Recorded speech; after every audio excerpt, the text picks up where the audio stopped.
Vous êtes sur France 3 Paris Île-de-France, c'est le 18h30, soyez les bienvenus. Et ce soir avec vous, on s'intéresse au bruit qui nous entoure, trafic routier, avions, travaux publics ou encore bruit de voisinage. Dans la capitale et en Île-de-France, nous sommes confrontés à une multitude de nuisances sonores. Avec la fin de la pandémie, jusqu'à 1290 avions atterrissent ou décollent chaque jour à l'aéroport de Roissy-Charles de Gaulle. Ce fut le cas en juillet dernier. Les riverains sont désemparés, vous les entendrez. Alors, quelles sont les conséquences de la pollution sonore sur notre santé physique et mentale? Quelles solutions pour limiter le bruit des voitures, des camions, des motos ou encore bien sûr des avions?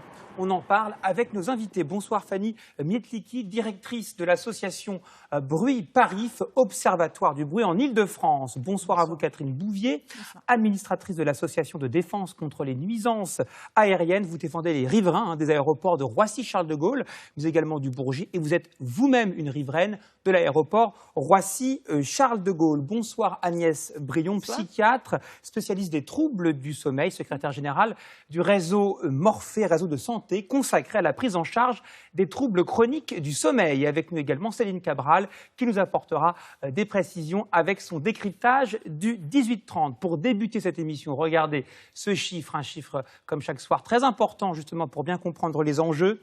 1 500 000. Pourquoi 1 500 000? Parce que c'est le nombre d'habitants en Île-de-France victimes des bruits émis par les transports, c'est-à-dire les nuisances sonores du trafic routier, aérien et du réseau ferroviaire. Première source de bruit en Île-de-France, la question des transports.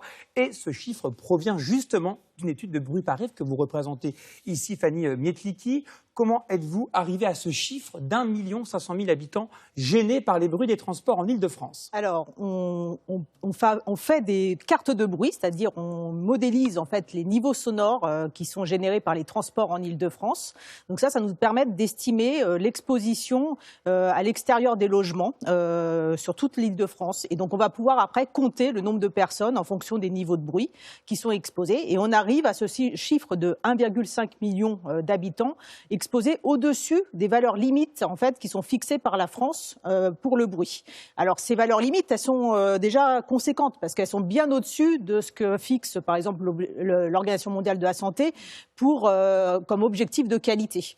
On est à des niveaux qui sont reconnus comme vraiment critiques pour la santé dès lors qu'on dépasse ces valeurs limites. Donc c'est vraiment, je dirais, la population qui est soumise vraiment à des niveaux qui risquent d'avoir des conséquences importantes sur leur santé en termes de perturbation du sommeil, de gêne, de risques cardiovasculaires. Mais le nombre de personnes concernées en tout par la problématique du bruit est bien plus importante en Île-de-France. C'est-à-dire ? On est plutôt de l'ordre en fait de 80% de la population francilienne qui vit dans des zones qui dépassent les objectifs de qualité de l'Organisation mondiale de la santé. C'est-à-dire ? On est du coup à près de 10 millions d'habitants au-dessus de ces objectifs. Les objectifs, c'est de l'ordre d'avoir moins de 40 décibels en moyenne la nuit et moins de 50 décibels en journée. Et c'est très rare d'atteindre de tels niveaux en Île-de-France. Il faut être vraiment dans les zones plutôt rurales ou en grande couronne et encore des zones qui ne sont pas soumises au survol des avions. 80% de la population francilienne est vraiment exposée à des bruits dangereux pour la santé. On va en parler dans cette émission, c'est très important. Comment vous mesurez d'ailleurs cela? Vous avez des outils installés à travers toute la région? Oui, tout à fait. On a un réseau de surveillance du bruit avec plus de 150 capteurs qui sont positionnés sur toute l'Île-de-France sur les différentes problématiques. Et puis on réalise aussi des modélisations pour pouvoir avoir une estimation la plus large possible des enjeux. Et du côté des riverains des aéroports, est-ce que vous avez des chiffres particuliers sur le nombre de riverains purement exposés donc aux nuisances aériennes, notamment du côté de Roissy-Charles de Gaulle? Alors purement exposés, d'après les chiffres des autorités, c'est 1,4 million.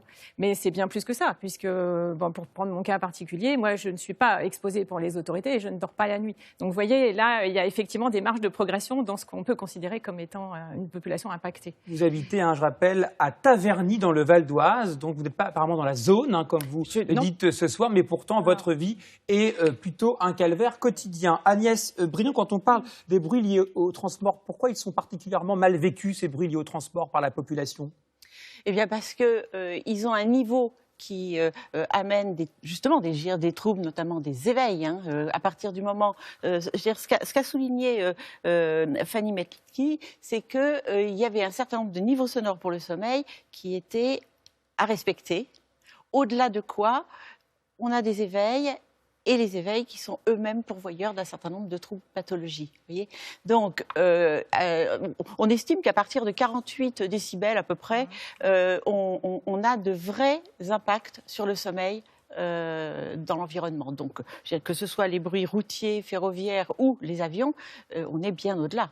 Alors, au-delà des transports, d'autres sources de bruit, quelles sont les sources de bruit et de pollution sonore, ces sources principales ici en Ile-de-France? Élément de réponse avec Céline Cabral pour ce décryptage du 18-30. Céline.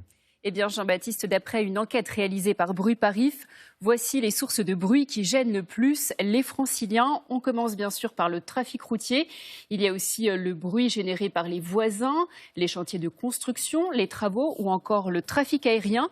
Sans oublier l'entretien des espaces verts, les collectes de déchets, tout ce qui a attrait à la vie nocturne, les cafés, les restaurants, ainsi que le trafic ferroviaire. Et si on regarde de plus près les zones particulièrement exposées au bruit dans notre région, on retrouve bien sûr le cœur de Paris, les départements limitrophes et les zones aéroportuaires, à savoir l'aéroport de Roissy au nord ou encore Orly au sud. Et quels sont les différents seuils, Céline? Eh bien, d'après l'Organisation mondiale de la santé, on est au calme la journée quand le bruit est inférieur à 50 décibels. Pour vous donner une idée, c'est le niveau sonore qu'on a à l'intérieur d'un avion. Et la nuit, quand le bruit est inférieur à 40 décibels, c'est le niveau sonore qu'on peut avoir, par exemple, dans un bureau ou dans un espace de travail relativement calme. Merci beaucoup Céline Cabral pour tous ces détails. On le rappelle, 10 millions de Franciliens donc, sont au-delà de ces seuils. D'autres pollutions sonores également, Fanny Mietliki, qui vont au-delà de ce qu'on vient d'exposer, comme par exemple, on l'entend beaucoup, ces livraisons à domicile ou encore les parcs canins, là où il y a des chiens qui vont pouvoir se promener. On a entendu parler notamment de pétitions du côté de Montmartre contre le square Nadar. Type de nouvelle, je dirais, pollution sonore, Oui, comment on pourrait appeler cela? Disons que ça recouvre la notion de bruit de voisinage au sens large. C'est vrai que c'est très présent dans le sentiment de gêne par rapport aux nuisances sonores en Ile-de-France. Il y a des sources qui sont émergentes.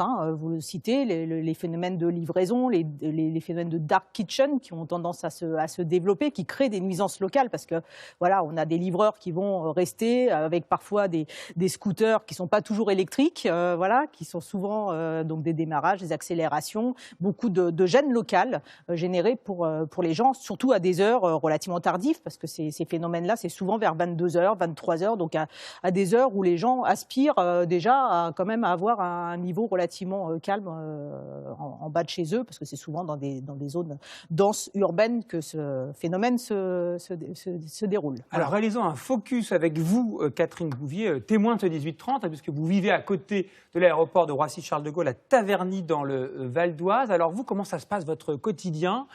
Combien d'avions par jour? C'est de jour comme de nuit? Expliquez-nous. Alors, Charles de Gaulle opère toute la nuit. Je suis également riveraine du Bourget. Donc, c'est pareil, c'est nuit et jour, H24. Donc, il y a environ 1300 vols par 24 heures, rien que pour Roissy-Charles de Gaulle, et dont 700 vols la nuit. Donc on peut imaginer, même s'il y a 2 doublets et que c'est réparti sur les 2 doublets, que même en ayant, allez, on va dire 80 vols par nuit, c'est déjà énorme. Donc si vous vous réveillez la nuit, eh bien, avec une espèce d'émergence tout d'un coup, vous ne vous rendormez pas. Enfin, ou vous trouvez difficilement le sommeil. Est-ce que toutes les nuits, vous vous réveillez? Bon, ça dépend un petit peu du sens du vent, etc. Mais on va dire que j'ai peut-être une nuit normale tous les 2 mois. C'est insuffisant, je pense. Alors, pendant la pandémie, on a bien vu, bien sûr, le trafic aérien baisser. Est-ce qu'aujourd'hui, il a repris presque normalement, je dirais ? Il a repris, non, j'ai pas envie de dire normalement, mais il a repris comme avant. Et donc, effectivement, c'est assez insoutenable. Et on a eu un été très chaud où on ne pouvait pas dormir fenêtre ouverte. Donc, on avait, si vous voulez, une multiplication des problèmes. Alors, vous parlez de l'été, regardez ce chiffre, justement. On a retrouvé grâce au ministère de la Transition écologique et de la cohésion des territoires qui publie le nombre d'avions. Voilà, c'est le mois de juillet, ça, par exemple, le juillet 2022. 1290 atterrissages. Et décollage, c'est considérable. On a fait un calcul, c'est quasiment 53 chaque heure. Donc c'est vraiment très, très important. Et avec un niveau qui se rapproche effectivement d'avant la pandémie. Est-ce que vous avez des riverains qui viennent vous voir pour expliquer leur désarroi? Vous qui êtes dans l'association, on rappelle, de défense contre les violences aériennes, des riverains complètement perdus et au bord, je dirais, du craquage total psychologique et physique. Non, ils ne sont pas au bord du craquage, ils sont dans la détresse. Ils sont dans un stress absolu, dans la détresse. J'ai des gens qui pleurent au téléphone. qui pleurent parce qu'ils ne peuvent pas dormir, ils ne peuvent pas se reposer. On nous dit qu'on est à des zones calmes, mais les forêts sont survolées également. Donc on ne va pas en journée, quand on travaille, aller se reposer en forêt, etc. Où trouve-t-on le calme? Et quand vous êtes chez vous le soir à 23h, à 24h, que vous êtes dans votre chambre et que vous aimeriez avoir un tout petit peu de sérénité et que vous avez ces émergences qui arrivent, il y a une notion de répétitivité dans le bruit qui vous vous sentez agressé en fait. Et donc, des gens qui ne peuvent pas se concentrer la journée, parce que bien souvent, depuis la pandémie, il y a beaucoup de gens qui sont en télétravail en plus. Donc vous allez avoir des gens qui ne peuvent pas se concentrer, ils ne font pas bien leur travail la journée, ils sont vraiment très amers vis-à-vis de ça. Et c'est plus qu'une gêne, c'est vraiment une souffrance. Une souffrance, et justement, on va écouter maintenant un témoignage d'une autre riveraine de l'aéroport de Roissy, Charles de Gaulle, pour parler justement de ses conséquences sur la santé physique et mentale de ces nuisances aériennes. Une de nos équipes est allée à la rencontre de l'habitante d'Aubonne, dans le Val d'Oise, qui vit donc juste à côté de Roissy-Charles de Gaulle. Son désarroi ou encore ses troubles et sa colère sont immenses. Elle s'est confiée à Tania Watine et Maïla Mendy. Sa vie est devenue un enfer. Depuis mars, le trafic aérien de Roissy a augmenté. Située sous leur trajectoire, Sophie Estrada peut entendre jusqu'à 300 avions, jour et nuit. Si j'avais un Kalachnikov, là, je dégommerais tous les avions qui passent. Voilà où ça en est. À bout, faute de sommeil, Sophie Estrada a consulté des médecins, s'est fait prescrire des calmants, des bouchons d'oreilles sur mesure, a écrit aux députés, au ministère de la Santé et voit son état se dégrader. Aujourd'hui, je ne supporte plus le bruit d'un avion sans être agressive. Ça a modifié complètement ma personne. Ouais, parce que quand on ne peut pas dormir, on devient fou. On devient fou. Témoignage très fort qu'on vient vraiment d'entendre, il faut bien le dire. Agnès Brion, je rappelle, psychiatre, spécialiste des troubles du sommeil et secrétaire générale du réseau Morphée qui s'intéresse aux problèmes chroniques de sommeil. Vous voulez ajouter un point très important sur le sentiment de gêne pour les personnes victimes de nuisances sonores, surtout la nuit. Oui, tout à fait, parce que la notion de gêne n'est pas forcément très bien appréhendée par tout le monde. Et notamment par les décideurs, par les pouvoirs publics, puisqu'il est question d'avions, par les gestionnaires de plateformes aéroportuaires. La gêne, c'est quelque chose d'assez individuel, qui n'est pas la même pour tout le monde. Et ça amène un petit peu, comme c'était le cas pour la douleur, il y a une trentaine d'années, quelque chose qui peut être dénié par les autres. Or, si on dit qu'on a mal, personne n'est en droit de nous dire qu'on n'a pas mal. Donc quelqu'un qui est gêné, c'est quelqu'un qui effectivement a un ressenti. Certes, il est subjectif, mais c'est sa réalité à elle. D'où ses conséquences. Enfin, ce témoignage est extrêmement émouvant. Ces conséquences qu'on voit sur des personnes qui sont effectivement tellement gêné que le stress, alors je dirais le mauvais stress, celui qui amène de l'anxiété, qui amène de la dépression, est au plus haut et qui arrive à des extrêmes, savoir imaginer qu'elles vont détruire tout l'environnement. Agnès Brion, cette question, quelles sont donc les conséquences du bruit, qu'il soit d'ailleurs aérien ou les autres sources qu'on a pu développer durant cette émission, transport routier, ferroviaire ou autres nuisances encore, quelles sont les conséquences sur la santé sur le long terme? Bien sûr, on dort mal, le sommeil c'est très important, mais au-delà, qu'est-ce que l'on peut mesurer comme conséquence sur notre santé? Alors, ce dont on vient de parler, comme conséquence effectivement sur le psychisme d'une façon générale, et puis une conséquence donc, des conséquences importantes sur le sommeil. On sait que le bruit amène des micro-éveils, même sans réveiller la personne, pendant le sommeil. Donc il y a déjà un effet de fractionnement du sommeil, même si on ne se réveille pas. Et puis, à un niveau plus élevé, il y a des réveils avec une diminution du temps de sommeil, avec un inconfort et puis des insomnies qui, petit à petit, se développent. Donc, côté santé mentale, une dépression. On a pu voir cette dame qui est vraiment à bout, par exemple. Oui, tout à fait. Et puis, le sommeil est une période extrêmement importante sur nos 24 heures. C'est une période de récupération. C'est une période aussi de régulation sur le plan métabolique. Et côté physique, est-ce qu'on peut imaginer d'autres pathologies se développer à cause de ces troubles du sommeil, à cause du bruit? Justement, le fait qu'il y ait une mauvaise régulation la nuit de nos systèmes métaboliques, eh bien, on voit se développer des troubles cardiovasculaires, en premier plan, mais aussi des troubles métaboliques, des troubles sur l'immunité. On a aussi notion qu'il peut y avoir un impact sur les femmes enceintes, sur les fœtus. et je pourrais développer toutes les notions qu'on a, justement. Enfin, on va dire que tous nos organes et nos systèmes fonctionnels sont possiblement touchés. Alors, explorons les pistes, bien sûr, pour limiter ces nuisances sonores. Alors, Fanny Metliki, pour l'association Bruit Paris, par exemple, on va dire, comme les transports, c'est ce qu'il y a de plus gênant. Est-ce qu'il faut, par exemple, rouler moins vite, rouler en électrique, aménager les chaussées ? Alors, disons que pour le trafic routier, il y a quand même plus de marge de manœuvre que dans d'autres domaines. Donc, en effet, on peut agir en diminuant le bruit de roulement par plusieurs moyens. Il y a déjà des technologies qui apparaissent, comme les revêtements de chaussée, qui ont des propriétés d'absorption du bruit de roulement. Donc ça, on est, nous, très favorables à leur diffusion, à leur généralisation sur les voiries, notamment les voiries rapides. Après, chacun peut en effet lever le pied, rouler moins vite, et on sait que ça a un impact, ça diminue assez nettement le bruit de roulement. On peut aussi opter pour des pneumatiques qui font moins de bruit. On a un étiquetage sur le niveau de bruit de chaque pneu quand on achète ces pneus. Donc on peut aussi avoir un comportement plus citoyen et aller vers des pneus qui font moins de bruit. Donc ça, c'est ce qu'on peut faire au niveau individuel et collectif, je dirais, sur la route. Et les radars sonores. Voilà. Est-ce que c'est une solution pour notamment les personnes qui vont peut-être modifier les pots d'échappement des motos ? Parce qu'en effet, comme vous le dites très justement, en fait, ce qui gêne surtout les gens, ce qui perturbe énormément le sommeil, ce sont les pics de bruit.